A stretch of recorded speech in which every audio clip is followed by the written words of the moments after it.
On les appelle les ténors, ces hommes politiques déjà bien implantés et à la tête depuis des années d'un ou plusieurs mandats. Le scrutin départemental mobilise peu et pourtant ils ont décidé de se présenter.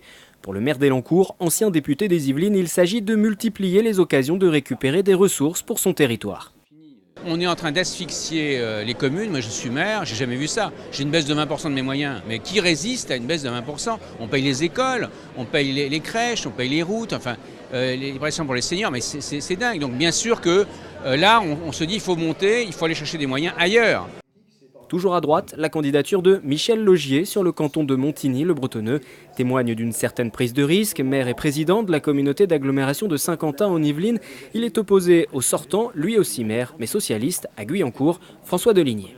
C'est vrai que c'est un combat intéressant puisque d'un côté vous avez un conseiller général sortant, maire avec une étiquette qui le place finalement le premier de tous les maires de sa famille politique, et puis son binôme qui n'est pas du canton mais qui vient de Trappes, elle c'est la première, enfin c'est la secrétaire fédérale du Parti socialiste.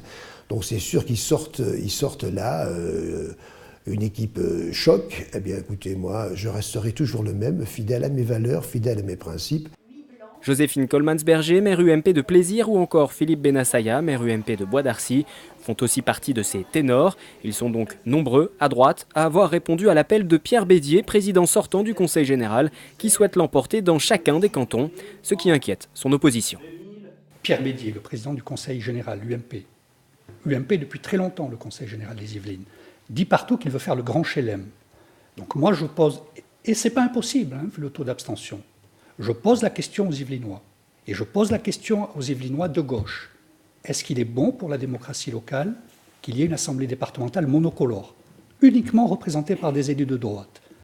À gauche, on notera le même engagement de ces ténors, de la responsable fédérale du Parti socialiste Sandrine Grandgambe sur Montigny-le-Bretonneux, au maire de la Verrière Alain Hajaj sur Trappes. Il m'a semblé important de faire partie de ce combat politique-là en tant que responsable socialiste du département.